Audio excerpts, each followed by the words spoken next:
மண்ணுக்கும் மக்களுக்கும் வணக்கம். நான் அன்புக்குரிய சவுந்தரராஜா பேசுகிறேன். நேற்று ஆகஸ்ட் 22 தமிழக வெற்றிக் கழகத்தின் தலைவர் எனது அருமை அண்ணன் விஜய் அவர்கள் அவருடைய அரசியல் கொடியை வெளியிட்டார். அந்த சந்தோஷத்தை கொண்டாடுற விதமாக என் சொந்த ஊரான மதுரையில் அந்த கொடியை எடுத்துகிட்டு விஜய் அண்ணா பேருக்கும் அந்த கொடியை மீனாட்சி அம்மன் காலடியில் வச்சு பூஜை பண்ணி அபிஷேகம் பண்ணி மறுபடியும் விஜய் அண்ணாக்கு கொண்டு போய் கொடுக்கலான்ற ஒரு ஆசையில் இங்கே வந்திருக்கேன். உங்களை சந்தித்தது ரொம்ப சந்தோஷம். பொதுவாக இன்றைக்கு ஆட்சி செய்த அனைத்து முதல்வர்களும் தங்களுடைய முதல் அரசியல் மேடையாக இருக்கட்டும் இல்லை மாநாடாக இருக்கட்டும் மதுரையில் தான் தொடங்குவாங்க. ஏன்னா இந்த மதுரைக்கு அவ்வளோ பெரிய மாபெரும் சிறப்பு இருக்கிறது. ஒன்று, மீனாட்சி அம்மாவோட ஆட்சி அண்ட் மதுரை மக்கள். அரசியலுக்கும் சரி சினிமாவுக்கும் சரி மிகப்பெரிய ஒரு பந்தம் இந்த மதுரை மண்ணில் நிறைய புதைந்திருக்கு, நிறைய ஹிஸ்ட்ரி இருக்குது. ஸோ அப்படிப்பட்ட ஒரு புண்ணிய பூமியில் விஜய் அண்ணாவோட தமிழக வெற்றிக் கழகத்தோட கொடி இன்றைக்கி மீனாட்சி அம்மா அருளால் ஆசி பெறணும். இந்த மதுரை மக்கள் மட்டும் இல்லை, ஒட்டுமொத்த தமிழர்களும் அவருக்கு ஆதரவு தெரிவிக்கணும்னு கடவுளை வேண்ட வந்திருக்கு, மீனாட்சி அம்மனை வேண்ட வந்திருக்கேன். சினிமா நடிகர்களுடைய அரசியல் பிரவேசம் இதை எப்படி பார்க்குறீங்க?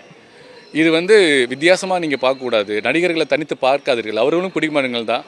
எல்லாருக்கும் அரசியலுக்கு வரலாம், எல்லோரும் ஓட்டு போடுறவங்க எல்லாருமே அரசியலுக்கு வரலான்னு தான் நான் நினைக்கிறேன். இந்த சமுதாயம் நல்லா இருக்கணும், இந்த மக்கள் எல்லா வசதிகளையும் எல்லா கஷ்டங்களும் இல்லாமல் வாழணும் அப்படின்னு நினைக்கிறவங்க எல்லாருமே டிவிக்கில் இணைவாங்கன்னு நான் நினைக்கிறேன். சின்ன பசங்கன்னு சொல்ல முடியாது, இளைஞர்கள் எல்லாருமே இருக்காங்க. கிட்டத்தட்ட 40 வயது வரைக்கும் கிட்டத்தட்ட இந்த அண்ணன் கட்சி இப்போ ஆரம்பிக்கல, நற்பரிமன்றம் ஆரம்பிச்சது 2009க்கு மேலே. 2009லேருந்து மக்கள் இயக்கமாக மாறி இருக்கு, இன்றைக்கி அரசியல் இயக்கமாக மாறி இருக்கு. நிறைய 40 வயது கடந்தவங்களாம் இங்கே இருக்காங்க, நிறைய ரசிகர்கள் தொண்டர்களாக மாறி இருக்காங்க. கண்டிப்பாக போக போக தானே தெரியும். அதனால் எல்லா அரசியல் கட்சிகளும் முன்னாடி பார்த்தீங்கன்னா இளைஞர்களாக தான் இருந்திருப்பாங்க.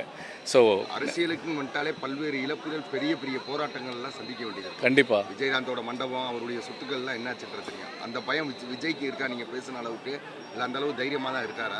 இல்லை, பயம் எல்லாருக்குமே இருக்கும். அது பொறுப்புள்ள பயம், மற்றபடி தயக்கம்லாம் கிடையாது. அவருக்கு தெளிவாக ஒரு 3-4 வருஷம் யோசித்து ஒரு தெளிவான முடிவு எடுத்திருக்காரு. நான் பர்சனலாக அவரோட பழகுனதுனால தெரியும், அவர் எந்த ஒரு முடிவு எடுத்தாலும் ஆழமாக சிந்திச்சு தான் முடிவு எடுப்பார். ஆனால் பிரச்சனைகள் வரத்தானே செய்யும், அதுக்காக பயம்லாம் கிடையாது. மதுரையிலிருந்து சென்று நடிகராக ஒரு அரசியல்வாதியாக பிரவேசித்த விஜயகாந்த் இந்த படத்தில் வரக்கூடிய படத்தில் இருக்காருன்னு சொல்லிட்டு இருக்காங்க. அதை எப்படி நீங்கள் ரொம்ப சந்தோஷமாக இருக்குது எனக்கு. விஜயகாந்த் சார்னால அவர் ரசிகர் மன்றத்தில் இருந்திருக்கேன், அவர் ரொம்ப பிடிக்கும். நான் விஜயகாந்த் சார் நிறைய பேருக்கு இன்ஸ்பிரேஷன். இன்றைக்கி தமிழ்நாட்டில் ஏகப்பட்ட போலீஸ் ஆஃபீஸர் இருக்காங்க, நிறைய பேர் சமுதாய பணியில் இருக்காங்கன்னா அவருடைய படங்கள் பார்த்து தான் அப்படி ஆயிருக்கும். ஸோ அவர் விஜய் அண்ணா படத்தில் இருக்கிறது எங்களுக்கு பெரிய சந்தோஷம். செந்தூர பாண்டியை மறுபடியும் நாங்கள் ரீகலெக்ட் பண்ணுறோம். மதுரை கிடைக்காம விக்கிரவாண்டி கிடைச்சிருக்கு, அதை பத்தி உங்களுக்கு கருத்து என்ன சார்? இது அரசியல், அது வருத்தம் தான். காரணம் மதுரை தான். மதுரை கிடைக்காம போயிருக்கு, ஒரு சம்பிரதாயம் சொல்றாங்க மதுரையை, அது கிடைக்காம உங்களுக்கு போயிருக்கு. நீங்களே சொன்னீங்கல்ல, நிறைய துன்பங்கள், போராட்டங்கள், தடங்கள் எல்லாமே வரும். அதை பொறுமையாக அறிவுபூர்வமாக அதை கிடைக்கிறத ஏற்றுக்கிட்டு அதில் என்ன பெஸ்ட்டை கொடுக்க முடியுமோ அதை நம்ம விஜய் அண்ணா கொடுப்பாருன்னு நான் நம்புகிறேன்.